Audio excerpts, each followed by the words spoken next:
Hey gang, Matt here. Welcome back. Another bro audio video. This time we're gonna take a look at my Walker Cookstove. Pretty excited to show it to you guys. I'm gonna just kind of ramble on this one and go through some of the,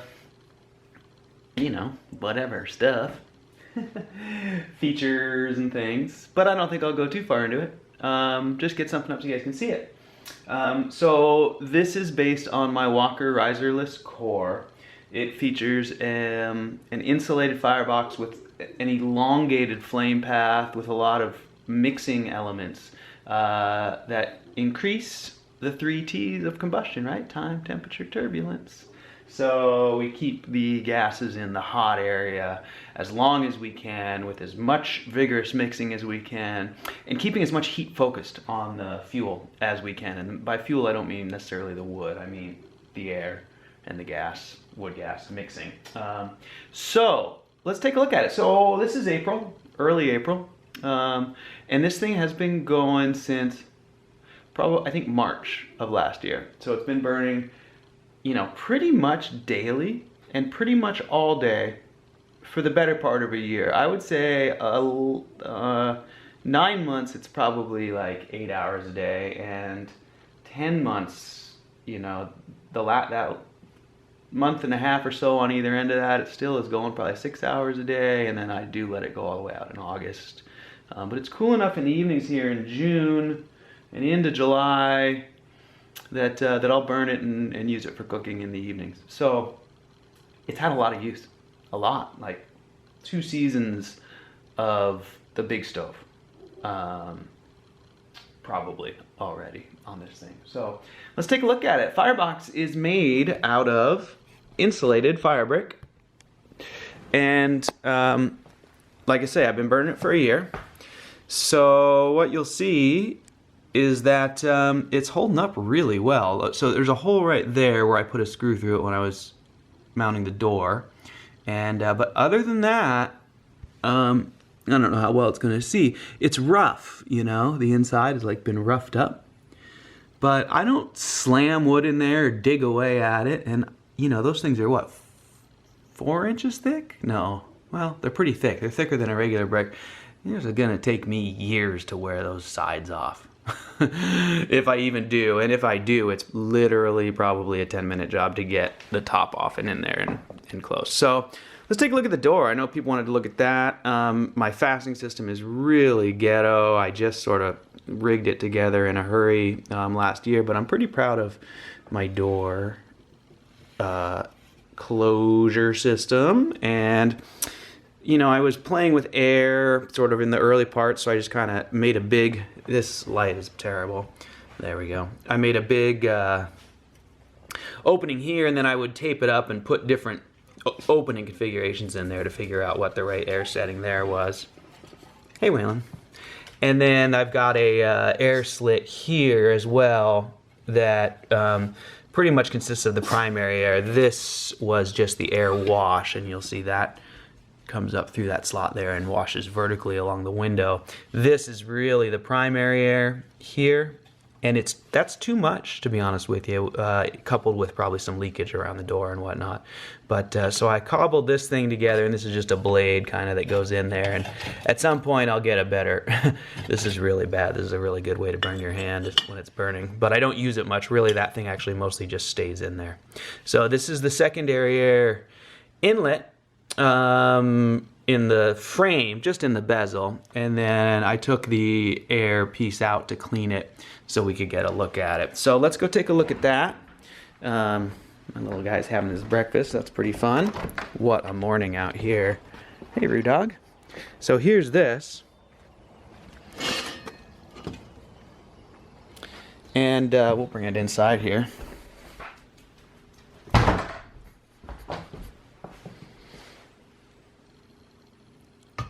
And this little guy, really, okay, right, I need to say that this is a new one, and these will melt down, like it'll just completely blow apart. Now, the last one wasn't built very well. It was my first one, and it lasted pretty much about a full year. I think I replaced this in late January or so. So this is what I'm going to consider a sacrificial part. It's only this part that goes bad, so in the future this will just be a bigger hole, and I'll just make these that drop in, and so it'll just be a drop-in piece, and it'll probably be something you'd replace every year. So that's a replacement part. Now, you can get away with doing all sorts of stuff, so you didn't have to do that. People are really freaked out about, you know, oh, well, it's just going to go away in there, and it's like, it will, but it's a really cheap part. It's really easy to make. It's really easily replaceable. And the thing is any of the other options that I'm aware of are going to be a compromise in terms of combustion, because the deal with the steel is that it heats up really quickly and it delivers that secondary air at, you know, really high temperatures using this configuration, and quickly. So there is that, you know. Anyway, so there's the door and the inside of the stove. Let's see if we can get a shot. Let's see if this camera will. Yeah, there we go. I'm going to go the other side. So that's the loading side, right? That's in my living room with the big stove. And as we move around the stove, we come to what I consider the cooking side, although really you cook from the side over there. But now we have the window here. I did try and clean it. It is a pain in the ass to clean that window. You don't really need to. It does what it needs to do, which is show you sort of the intensity of the fire, and you know, for cooking that's all you need. So when you're over here doing baking or whatever, you can glance in there. But it's nice to have it clean. I put some paper towels on a spatula and stuck it back there. So whatever.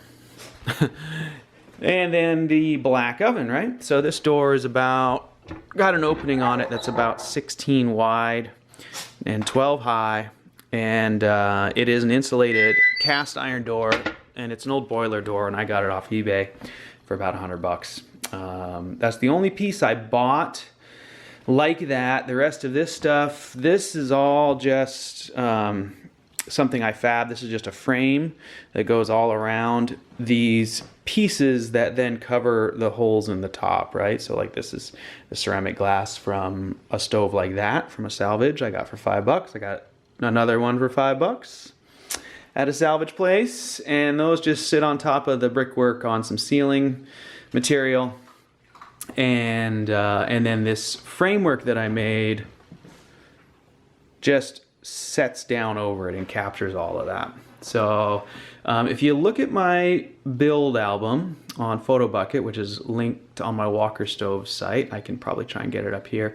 It'll show you how some of that goes together, and I'll probably be taking it apart and cleaning it, and we'll do some more detail stuff. But we've been talking for a while, not much action. Let's light this thing off. I'll show you how it goes. So let's see, I got my little starter stuff ready here, and I love these little starting V's. It's such a neat little way to go. So I just get one of those right there, and you see what I'm really trying to do is not just light the fuel, but I'm trying to get that secondary air ignited, right, pretty quickly. Now this stove does have a bypass, and I don't usually use it. It doesn't seem to need it. What this does is if I lower this, well, let's switch back to this view. Hi. So if I lower the bypass, what it does is it allows the exhaust gases to come up under the cooktop here, and then it'll shortcut right to the chimney. So it makes a real short, hot, quick, all the way uphill path to the chimney, so you get fast draw, and it should go smokeless really quickly. It's warm out, you know, so I might need it. Maybe. But maybe not. Now, in this position, what's happening is that the gases are coming around the cooktop here, and then they have to go down here and into the oven, and then they'll fill the oven up before they go back down again, cooling in the back, and then up and out. So it's kind of a convoluted flue path, but I don't think we'll need the bypass. Let's light her off and see how we go. Here, I'm gonna flip back to this view. Probably all the same for you guys. And find my firewood. So, here's how I like to do this. I'll try and keep you guys in the picture here. Got this new camera and it's pretty awesome. I'm able to see what I'm doing, which I couldn't do with my other camera. I'm like talking right in your ear. So if I put the first one on there carefully, usually I can do it without blowing that little pyramid apart. Whatever, it's not really a pyramid, right? There we go. So I like to get it just like that. Nice and easy. And then this stuff is so nice. This is, believe it or not, snowboard core material from the local snowboard factory. And it's really dry. So that usually is all it takes in the morning for me to light my fire. And once I'm sure that that's lit, I'll get a few little pieces.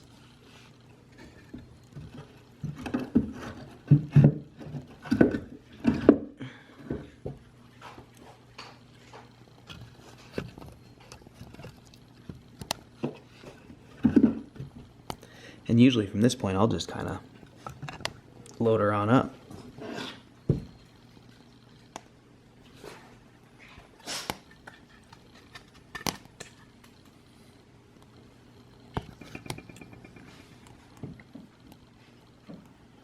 And that's it.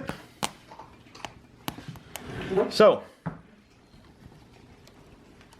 I don't know if you guys can see that. You probably can't very well. But I'm going to half close that door. And that should give her enough air to get going. And we'll go look at the window on the other side. And see how we're doing here. So, right out of the gate, when it starts going, you'll see that fire turn in the corner. And right now, it's that real dry kindling, just getting going.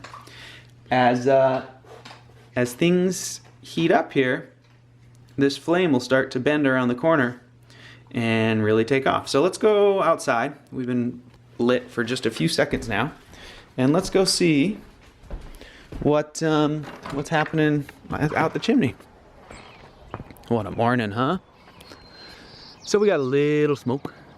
Just a tiny bit, which is really to be expected for sure.